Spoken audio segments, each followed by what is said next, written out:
Motoki Okamoto, producer of the Silent Hill series at Konami, has announced plans to release a new Silent Hill game every year. Welcome back to No Rush. I'm Will, and today we're taking a look at what this could mean for the future of the Silent Hill series. In 2019, Motoki Okamoto joined Konami and was put in charge of the long-dormant Silent Hill franchise. At that point, the series hadn't seen a new mainline release since Book of Memories on PS Vita back in 2012. Like a lot of fans, myself included, I'd more or less given up hope of ever seeing Silent Hill return, especially after the cancellation of PT. Could she really be here, waiting for me? And Konami's very public pivot away from traditional game development in favour of pachinko machines. Mary died of that damn disease 3 years ago. Then, in October 2022, the almost unthinkable happened. A remake of Silent Hill 2 was announced. Now, sensible people might have reacted with cautious optimism, but I am not a sensible person. Silent Hill 2 is my favourite game in the world, so I immediately went into full fanboy mode. There were tears, and I believe my exact words were, "They're finally doing it." Alongside the remake, Konami also announced two brand new titles, Silent Hill F and Silent Hill Townfall. In a post on X in October 2025, transcribed by Automaton, Okamoto explained the strategy behind this. He said, 3 years ago in 2022 we announced three titles, Silent Hill 2, Silent Hill F and Silent Hill Townfall. We didn't want to just announce a single remake to test the waters. We wanted people to feel how serious we were about reviving the series. Users won't feel motivated to engage with an IP unless they can sense it has a future. The Silent Hill 2 remake launched on PS5 and PC in October 2024 to near universal critical acclaim.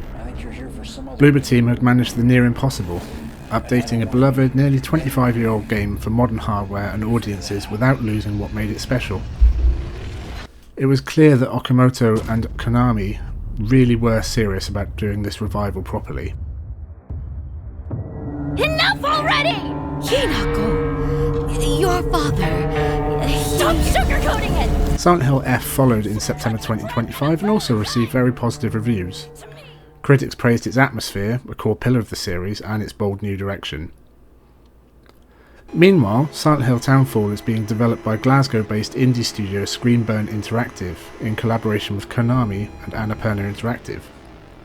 Screenburn's previous games, Stories Untold and Observation, are very different from the traditional over-the-shoulder survival horror format, suggesting Townfall could be one of the more experimental entries in the series. With all of this, plus the recent announcement of a Silent Hill 1 remake, the franchise doesn't seem to be heading towards another long hiatus anytime soon. In fact, speaking to Famitsu in December 2025, Okamoto said, "Following the release of Silent Hill 2 in October 2024, we were able to deliver Silent Hill F in September 2025 and the series has really taken off. We'd like to aim for a pace of about one release a year, including both announced and unannounced titles. I don't know how far this can be realised, but I would like to do my best as a producer. Ideally, the topic of Silent Hill will continue to be exciting."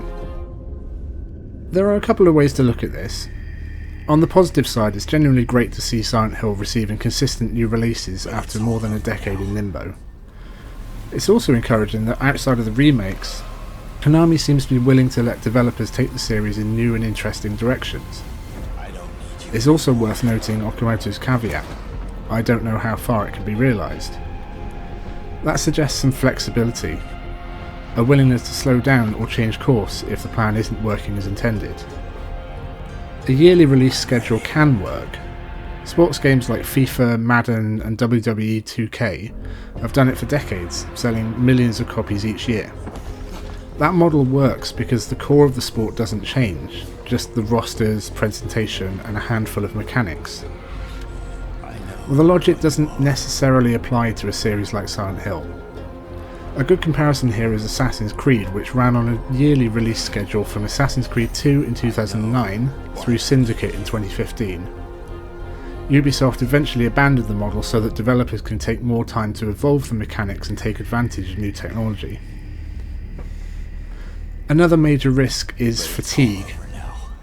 We've seen this happen with the Marvel Cinematic Universe. Since Endgame in 2018, interest has noticeably declined.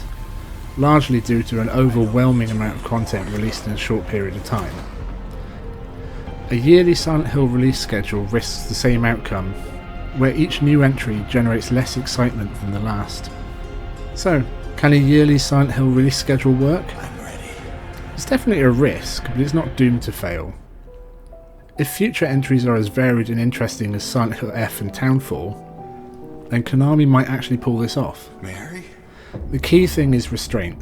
As long as games aren't being released just to hit a deadline, and quality remains the top priority, the series could thrive. But what do you think? Is this a good idea for the future of Silent Hill, or does it risk killing the momentum just as the series has been revived? Let me know in the comments, like the video if you enjoyed it, and consider subscribing for more videos like this from No Rush.